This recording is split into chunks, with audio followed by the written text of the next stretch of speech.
in a Hong Kong court. Rights groups say the case shows how the Chinese regime's national security law is being used to silence critics. Lai now faces a possible life sentence. Here are more details. Hong Kong's High Court on Monday found pro-democracy activist and media boss Jimmy Lai guilty of working with foreign forces to harm national security. It also found the 78-year-old guilty of conspiracy to publish seditious material. These charges come from a tough national security law put in place by China and could leave him facing life in prison. The case has drawn international scrutiny of Hong Kong's judicial independence amid a years-long crackdown on rights and freedoms. Lai had pleaded not guilty to all charges. He started the now-closed Apple Daily newspaper and has been one of the strongest critics of China's Communist Party leadership. Lai has faced many legal cases, including those under the sweeping security law that China brought in after the pro-democracy protests in 2019. He has already spent 5 years in jail pending the outcome of his case and will be sentenced at a later date. Lai's lawyer, Stephen Kwan, said any decision on an appeal would come after the sentencing. A pre-sentencing hearing where Lai can plead for lenience is scheduled for early next year. The verdict caps a year that saw Hong Kong's pro-democracy camp virtually vanish. On Sunday, the city's last major opposition group, the Democratic Party, voted to disband under pressure from Beijing.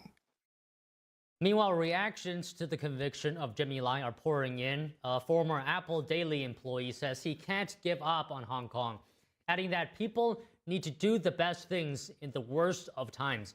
Meanwhile, Lai's son, Sebastian Lai, says the UK is finally calling for his dad's release. His citizenship is British, so there's an additional responsibility for the UK to stand behind him.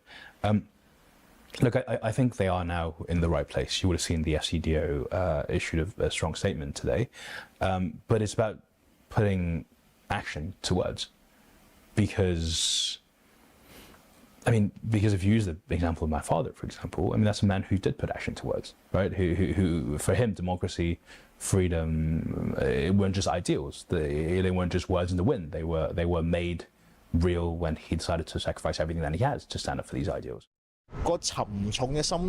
Our heart is heavy not because of the verdict today, but by getting the verdict now, it means we can expect sentencing soon.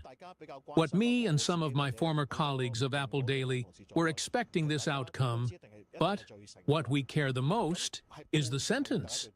Is it going to be 10, 15 years as predicted? Could he jail for life under the security law? Lai's son, Sebastian, says the UK followed the US in calling for his father's release. Sebastian says the UK really should be leading the effort. He adds that the values his father stands for are international. Another surge of bitter Arctic air is sweeping across the country, bringing dangerous cold to more than 200 million Americans. More news after this break. And NTD goes back in time with vintage-era enthusiasts. The longtime tradition of NYC's holiday nostalgia subway